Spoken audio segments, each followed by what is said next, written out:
يريد الله بكم اليسر ولا يريد بكم العسر.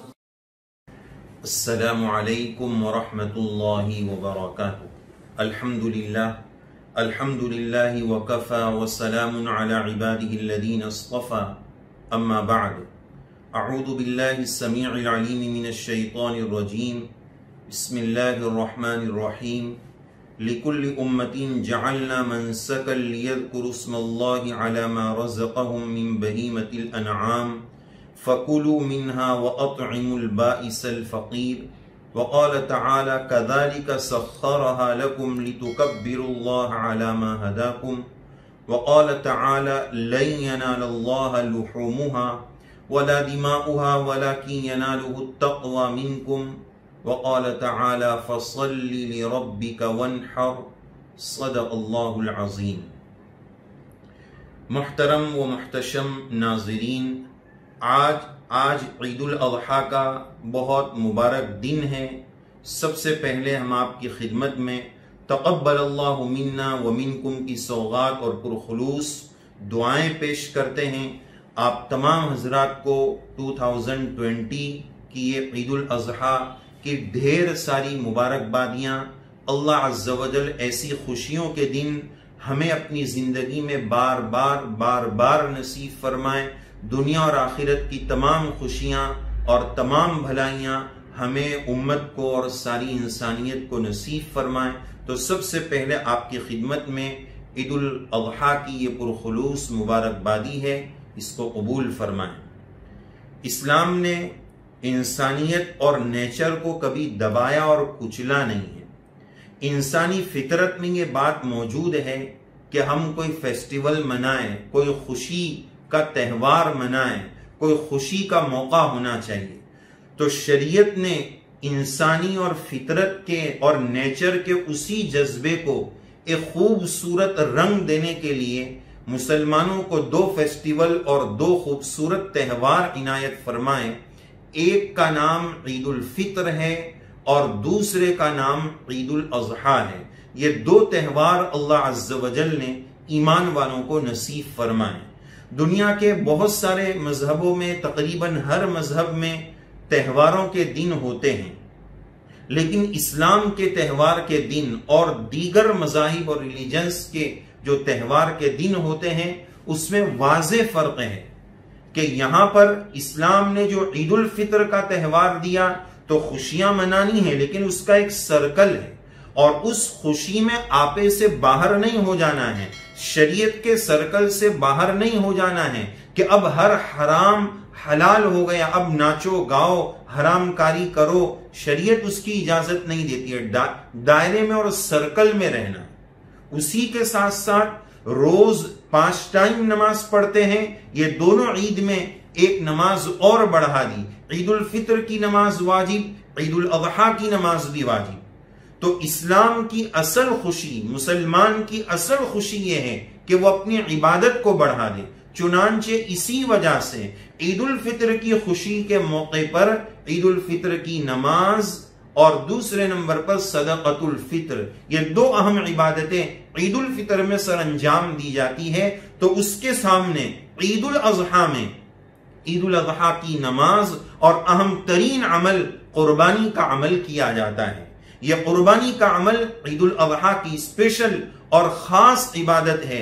جیسے حج عاشقانہ عبادت ہے جس میں ایک وارفتگی کی ضرورت ہے، ایک کیفیت کی ضرورت ہے، ایک شوق مستی کی ضرورت ہے، اسی طرح قربانی بھی ایک وارفتگانہ، ایک عاشقانہ عبادت ہے.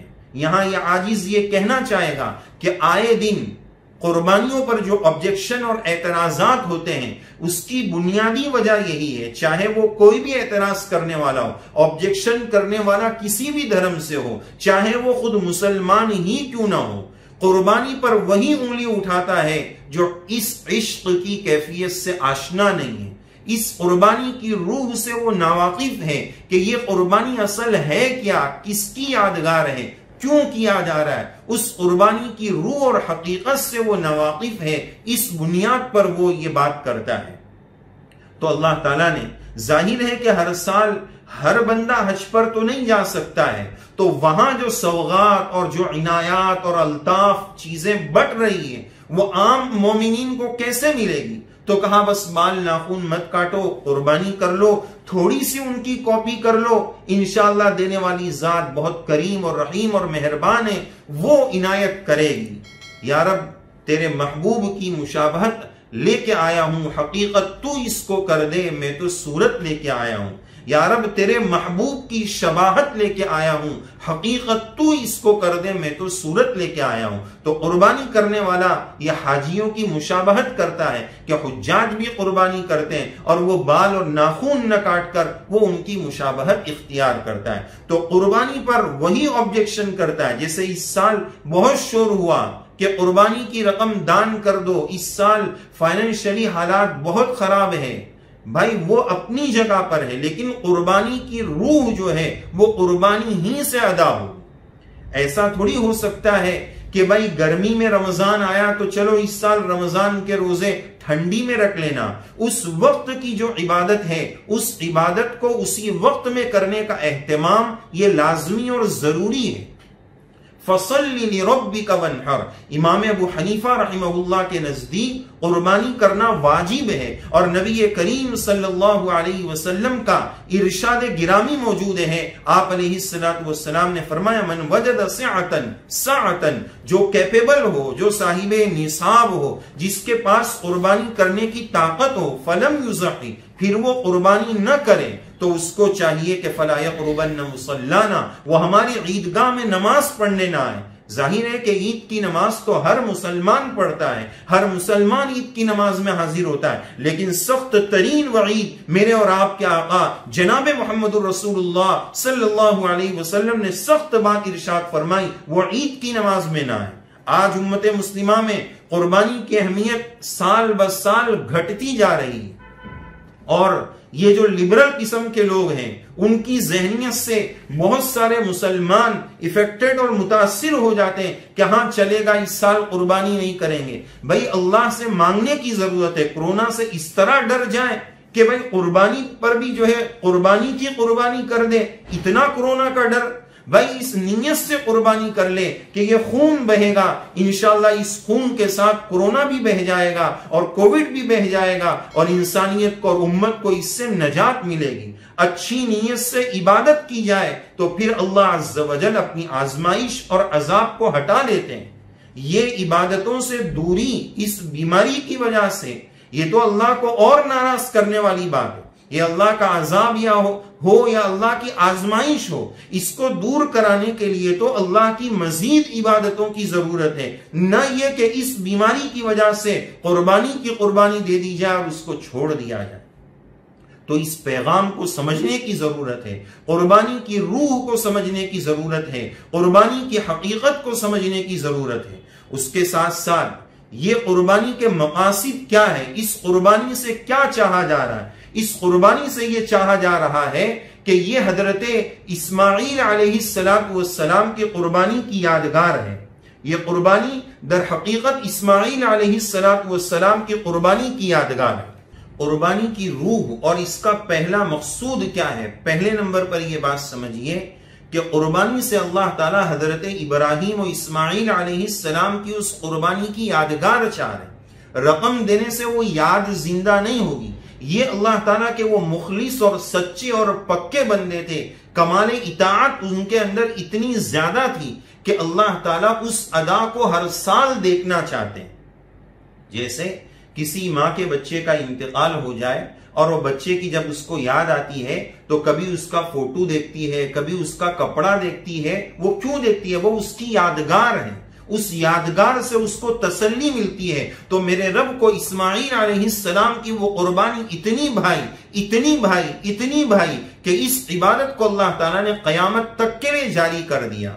تو یہ قربانی جو جانور کی ہو رہی ہے یہ در حقیقت اس قربانی کی یادگار کے طور پر ہے۔ یہ رقم ادا کر دینے سے، جان چھوڑا دینے سے، صرف حصہ لکھا کر جان چھوڑا دینے سے وہ روح جو ہے وہ ادا نہیں ہوگی۔ قربانی کا واجب تو ادا ہو جائے گا، اگر قربانی کا حصہ لکھا دیا اس سے واجب تو ادا ہو جائے گا، اور اگر خالی پیسے صدقہ کر دیے تب تو وہ واجب بھی ادا نہیں ہو۔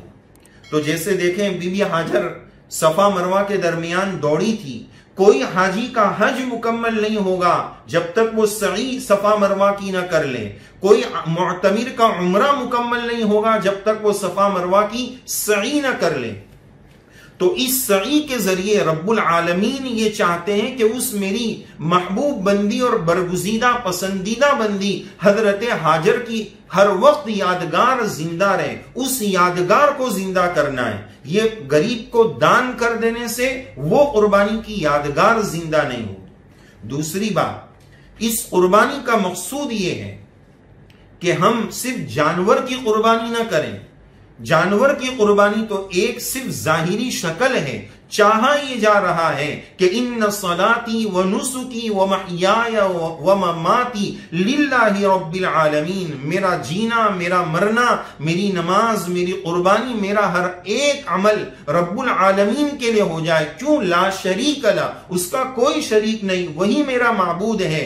وَأَنَا وَبِذَلِكَ أُمِرْتُ وَأَنَا مِنَ الْمُسْلِمِينَ وَأَنَا أَوَّلُ الْمُسْلِمِينَ۔ تو میں مسلمان ہوں، اور مسلمان کی شان یہ ہے کہ وہ سر تسلیم خم کر دے جو مزاج یار میں آئے، جو رب العالمین کا فرمان ہو، جو اس کا منشا ہو۔ میں رب چاہی زندگی گزاروں، من چاہی زندگی نہ گزاروں۔ یہ قربانی کا اصل مقصود ہے۔ یہ جانور کی قربانی سے چاہا یہ جا رہا ہے کہ زندگی کے ہر موڑ پر میں اپنی خواہشات کی قربانی دوں۔ جب شریعت اور خواہشات جمع ہو جائیں، نفس کہہ رہا ہے گناہ کی طرف جاؤ، شریعت اس سے روک رہی ہے، تو اس نفس کے تقاضے کو دبا کر اللہ کے حکم کو اوپر رکھ کر اس کے مطابق عمل کرنا۔ لوگ گناہ کی طرف دعوت دے رہے ہیں، شادیوں میں لوگ بے حیائی کی چیزیں کر رہے ہیں، اور رب کہہ رہے ہیں کہ یہ بے حیائی چھوڑو، یہ گناہ چھوڑو۔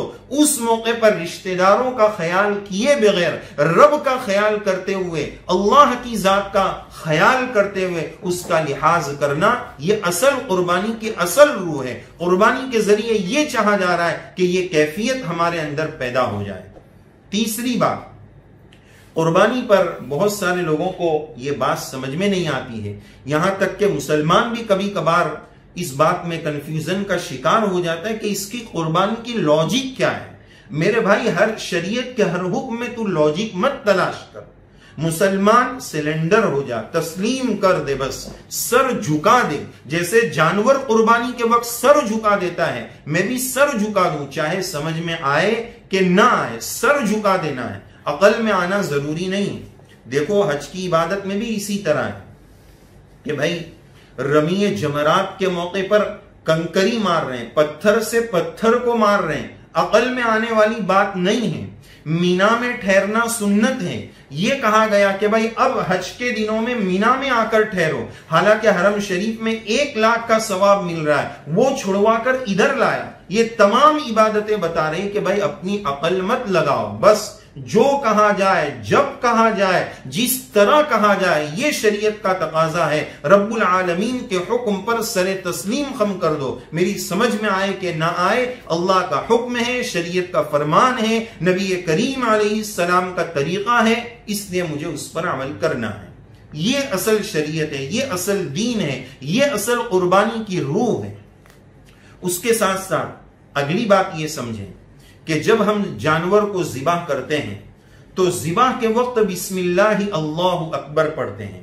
بسم اللہ پڑھنا تو ضروری ہے، نہیں پڑھیں گے تو قربانی حلال نہیں ہوگی، جانور مردار مانا جائے گا، حرام مانا جائے گا۔ قرآن مجید کی صاف آیت ہے، لا تأکلوا مما لم یذکر اسم اللہ علیہ، اس جانور کو نہ کھاؤ جس پر اللہ کا نام نہ لیا گیا ہو، اس جانور کو نہ کھایا ہے۔ تو یہ سمجھنے کی بات، تو بات یہ عرض کی جا رہی تھی کہ جانور کے ذبح کرتے وقت بسم اللہ ضروری ہے، بسم اللہ پڑھنا ضروری ہے، اللہ اکبر سنت ہے، دونوں ملا کر پڑھ لیں تو بہت اچھی بات ہے، لیکن بسم اللہ نہیں پڑھیں تو پھر اس صورت میں وہ جانور حلال نہیں ہوگا۔ قصدن اگر کوئی نہیں پڑھتا ہے، چھوڑ دیتا ہے، وہ جانور حرام ہے۔ اسی طرح جانور کی 4 رگیں کٹنا ضروری ہے، حلقوم جس کو حنجرہ اور نرخرا کہتے ہیں، جو سانس کی نلی ہوتی ہے، مری یا مری جو کھانے کی نلی ہوتی ہے، ودجین جو دو خون آنے جانے کی نلی ہوتی ہے، ان 4 رگوں کا کٹنا ہے، جس میں سے 3 رگیں نہیں کٹے گی تو جانور حلال نہیں ہوگا۔ جانور ذبح کرنے والے کا مسلمان ہونا، بسم اللہ پڑھنا اور 3 کم از کم رگوں کا کٹنا، یہ قربانی کے جانور حلال ہونے کی بنیادی شرط ہے، اس کی رعایت ضروری ہے۔ یہ جانور کو ان رگوں سے کاٹنا، یہ اسلامی حکم اس وجہ سے ہے۔ دنیا کے دوسرے طریقے لوگوں نے بہت سارے سرچ کیے کہ کس طرح اور طریقے سے جانور کو ذبح کیا جائے۔ کوئی اس کو پہلے بے ہوش کرتا ہے پھر اس کو ذبح کرنے کی کوشش کرتا ہے، تو یہ تو ڈبل تکلیف دے رہا ہے۔ اس سے زیادہ آسان جانور کی ذبح کی کوئی اور شکل نہیں ہو سکتی ہے۔ اور دوسرا اس کا سب سے بڑا فائدہ کہ جو بیماریاں کسی جان میں ہوتی ہے وہ اس کے بلڈ اور خون میں ہوتی ہے، تو ذبح کرنے کی وجہ سے، یہاں سے حلق سے ذبح کرنے کی وجہ سے، ان رگوں کے کٹنے کے بعد وہ خون اتنے پریشر سے فلو ہوتا ہے اور اتنے پریشر سے بہہ جاتا ہے کہ پوری باڈی کی گندگی اور اس خون میں جو کچھ ہوتا ہے وہ سب کچھ نکل جاتا ہے۔ تو یہ کمال صرف اسلامی طریقے ذبح میں ہے۔ دنیا نے اس پر بہت ریسرچ کیا، بہت تحقیق کی، لیکن صحیح بات یہی ہے، سب اس نتیجے پر پہنچے کہ اس سے زیادہ جانور کو ذبح کرنے کا کوئی اور طریقہ نہیں ہو سکتا ہے۔ اور یہ بھی یاد رکھنے والی بات کہ اللہ کے نام کی برکت دیکھیں، اللہ کتنا مبارک اور کتنا پیارا نام ہے۔ جب جانور کو ہم ذبح کر رہے ہیں، ذرا تصور کریں کہ وہ بھی اللہ کی مخلوق، وہ بھی جاندار، میں بھی جاندار، مجھے کیا رائٹ ہے کہ میں اس کو ذبح کروں؟ لیکن اللہ کے نام میں وہ پاور ہے، وہ طاقت ہے، وہ تاثیر ہے۔ اس تاثیر کی برکت یہ ہے کہ وہ جاندار ہمارے لیے حلال ہو جاتا ہے۔ یہ اس میں رب کی برکت ہے، اس میں ہمارا کوئی کمال نہیں، وہ اللہ کے نام کی برکت ہے۔ تو اللہ کے نام میں کتنی طاقت ہے کہ اس کی وجہ سے اللہ تعالیٰ نے اس جانور کو ہمارے لیے حلال کر دیا ہے۔ اسی طرح یہ اللہ کا نام اس لیے لیا جا رہا ہے کہ غافل لوگوں کو متوجہ کیا جائے۔ ذرا تصور کرو کہ اللہ کے نام سے تمہارے لیے اس جانور کا کھانا حلال ہو گیا۔ جانور کو اللہ تعالیٰ نے اپنے فضل سے ہمارے لیے حلال کر دیا۔ وہ بھی مخلوق، ہم بھی مخلوق، وہ بھی جاندار، ہم بھی جاندار۔ یہ کس نے حلال کیا؟ یہ رب العالمین نے حلال کیا۔ بسم اللہ۔ اس وقت اللہ کا نام لیتے وقت پہلا تصور یہ کرو کہ یہ حلال کرنے والی ذات وہ ہے، اس اللہ نے جس کا نام میں لے رہا ہوں، اس نے حلال کیا، اس نے اپنے فضل سے مجھ پر حلال کیا۔ وہ بھی جاندار، میں بھی جاندار، مجھے کیا رائٹ ہے کہ اس کو ذبح کر کے میں کھاؤں؟ یہ صرف بسم اللہ، اس میں رب کی برکت ہے، اس لفظ اللہ کی برکت ہے کہ جس کی وجہ سے یہ میرے لیے حلال ہوا۔ تو پہلی بات یہ ہو گئی۔ دوسرا، کذالک سخرا، دوسری نعمت قربانی کے وقت یہ سوچنا چاہیے کہ اللہ تعالیٰ نے اس جانور کو میرے لیے مسخر کر دیا، رام کر دیا۔ اتنا بڑا اونٹ، چھوٹا سا بچہ رسی پکڑ کر اس کو لے کر جا رہا ہے، یہ کس نے کیا؟ اتنا بڑا بھینس، اس کو اتنا بڑا جانور اب جو ہے اس کو گرایا جا رہا ہے، اس کو ذبح کیا جا رہا ہے، وہ جھک جا رہا ہے، وہ گر جا رہا ہے۔ یہ کس نے رام کیا؟ یہ کس نے مسخر کیا؟ یہ رب العالمین نے کیا۔ اس وقت ذرا ہم سوچیں کہ جب یہ جانور ہمارے لیے جھک سکتا ہے، گر سکتا ہے، مر سکتا ہے، کٹ سکتا ہے، تو پھر میں رب العالمین کے سامنے کیوں نہیں جھک سکتا ہوں؟ کیوں نہیں جھک رہا ہوں؟ میں اللہ کا دیا کھاؤں اور اس کی حلال کردہ چیزوں کو قربان کروں، لیکن میں اللہ کے نام پر قربان نہ ہوں۔ جان کی قربانی تو دور کی بات، میں اپنی خواہشات تک کی قربانی نہ دوں، تو پھر یاد رکھنا چاہیے یأکلون کما تأکل الانعام، ہم ایسے لوگ ہیں، وہ ایسے لوگ ہیں جو جانوروں کی طرح کھاتے ہیں، بل ہم اغل، وہ جانوروں سے بھی بدتر لوگ ہیں کہ جانور تو اپنے مالک کی وفا کرتا ہے اور اس کا بوجھ لے کر چلتا ہے، سواری کرتا ہے، اور ہم تو اتنے نالائق کہ برسوں سے رب کا دیا کھا رہے ہیں، رب کا دیا پہن رہے ہیں، اس کا سب کچھ استعمال کر رہے ہیں، لیکن اس کی نافرمانی پر تلے ہوئے ہیں، ڈٹے ہوئے ہیں، حالات سے سبق لینے کے لیے تیار نہیں۔ سخت ترین حالات میں بھی ہماری وہی عیاشیاں، وہی موج مستیاں، ہم سدھرنے کے لیے تیار نہیں۔ ہمیں چاہیے سخرہا، جیسے وہ جھک گیا، وہ رام ہو گیا، ہم بھی رب العالمین کے نام پر جھک جائیں اور اللہ کے لیے کی قربانی کے لیے، یعنی دین کے نام پر قربانی کے لیے، شریعت کے حکم پر عمل کرنے کے لیے قربان ہو جائے۔ ہم سے جان کی قربانی نہیں مانگی جا رہی، ہم سے تو صرف یہ چاہا جا رہا ہے کہ من چاہی چھوڑ دو، رب چاہی پر آ جاؤ۔ تو یہ دوسرا کہ اللہ تعالیٰ نے مسخر کیا ہے، اور صرف جانور کو نہیں، خلق لکم ما فی الارض جمیعا، اس دنیا میں جو کچھ ہے انسان تیرے لیے ہے، تیرے نفع کے لیے ہے۔ سوچنے والی بات ہے کہ یہ سب اللہ تعالیٰ نے ہمارے لیے کیوں بنایا، سب کو ہمارے فائدے کے لیے کیوں بنایا، اس کا کارن کیا ہے، اس کا ریزن کیا ہے۔ وَمَا خَلَقْتُ الْجِنَّ وَالْإِنسَ إِلَّا لِيَعْبُدُونَ، اس کی ایک ہی وجہ ہے کہ ساری مخلوق تمہارے لیے اور تم رب العالمین کی عبادت کے لیے، اس کی معرفت اور اس کی پہچان کے لیے، یہ سب تمہارے نفع کے لیے اور تم کو اللہ کی عبادت کے لیے پیدا کیا گیا۔ اب ساری مخلوق ہماری خدمت میں چل رہی ہو، سورج روشنی دے رہا ہے، چاند روشنی دے رہا ہے، سب نعمتیں ہمیں مل رہی ہے، وہ سب ساری اللہ کی مخلوق ہماری خدمت میں لگی ہوئی ہے، وہ سب اپنا اپنا کام کر رہے ہیں۔ افسوس صد افسوس کہ اشرف المخلوقات، افضل المخلوقات حضرت انسان اس رب کے سامنے جھکنے سے کتراتا ہے، اس کی عبادت سے کتراتا ہے، اس کی ماننے سے دور بھاگتا ہے۔ یہ بہت افسوس کی بات ہے۔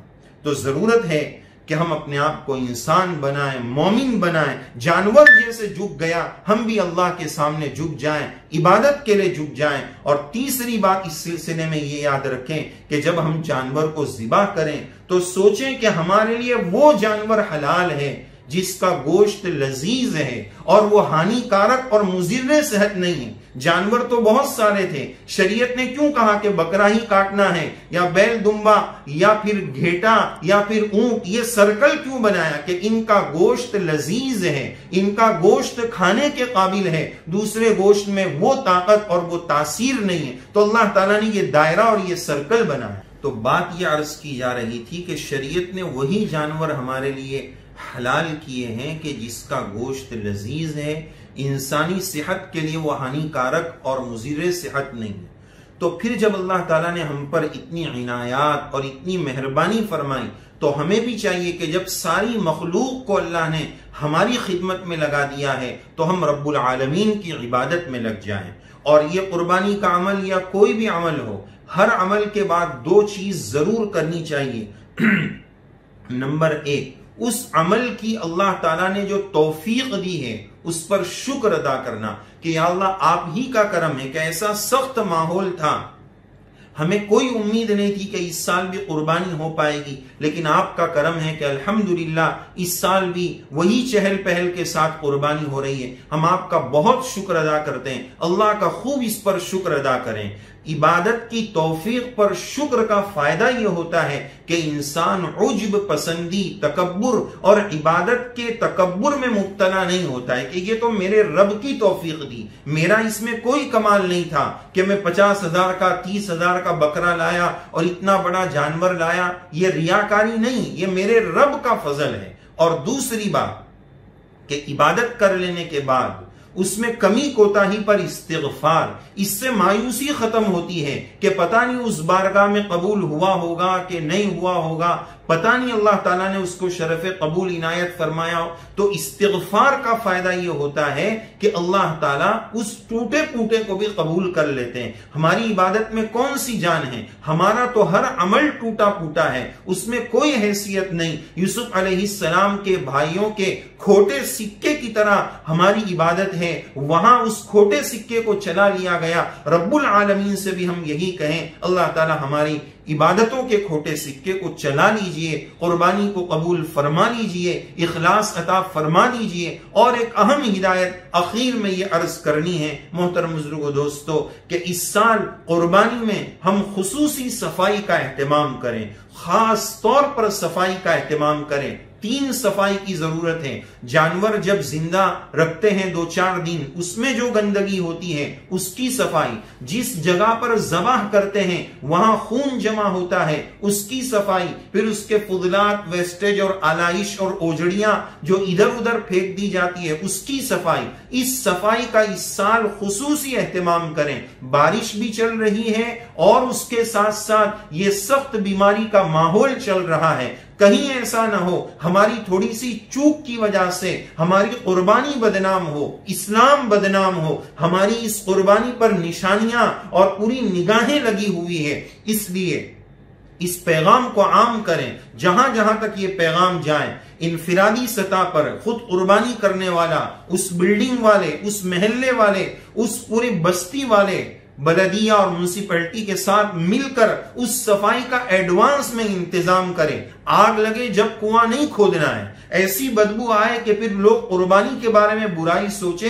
اس لیے بہت اہتمام کے ساتھ جس شریعت نے ہمیں قربانی کا وجوب بتایا ہے، اسی شریعت نے نبی کریم علیہ السلام نے ہمیں بتایا النظافت من الایمان، کہ نظافت اور چوکھائی اور صفائی یہ ایمان کا حصہ ہے۔ تو اس پیغام کو خوب یاد رکھنے کی ضرورت ہے۔ اللہ عز و جل سے دعا ہے اللہ تعالی ہماری قربانیوں کو قبول فرمائے، اپنی بارگاہ میں شرف قبول عطا فرمائے۔ جو کچھ کمی کوتاہی رہ گئی ہو اللہ تعالیٰ اس کو معاف فرمائے، اور اس قربانی کے خون کے بہنے کے ساتھ اللہ تعالیٰ اس کووڈ اور کورونا کو بھی ختم کرا دے اور وہ بھی اس کے ساتھ بہہ جائے، اور اللہ تعالیٰ امت کو اور انسانیت کو اس وبا سے نجات عنایت فرما دے۔ یہ عید کا دن یا اللہ خوشی کا دن ہے، اس خوشی کے دن رب العالمین ہم آپ سے یہی مانگتے ہیں کہ یا اللہ ہم نے جانور کو قربان کیا، اپنی بساط کے مطابق کوشش کی، یا اللہ اس عمل کو قبول فرما کر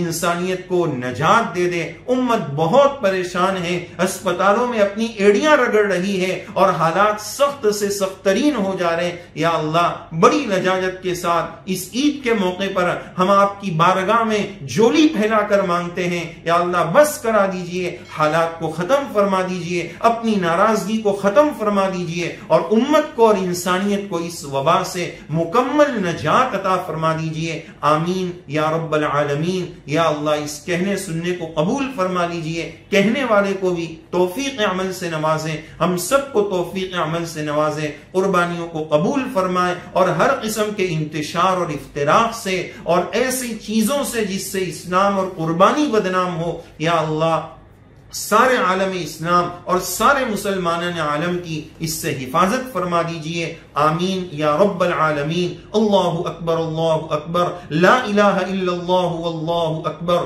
اللہ اکبر وللہ الحمد، وآخر دعوانا ان الحمد للہ رب العالمین۔ ویڈیو کے نیچے سبسکرائب کے بٹن پہ کلک کریں، بیل کے آئیکن پہ کلک کیجئے تاکہ ہر نئی ویڈیو کی نوٹیفیکیشن آپ کو مل جائے۔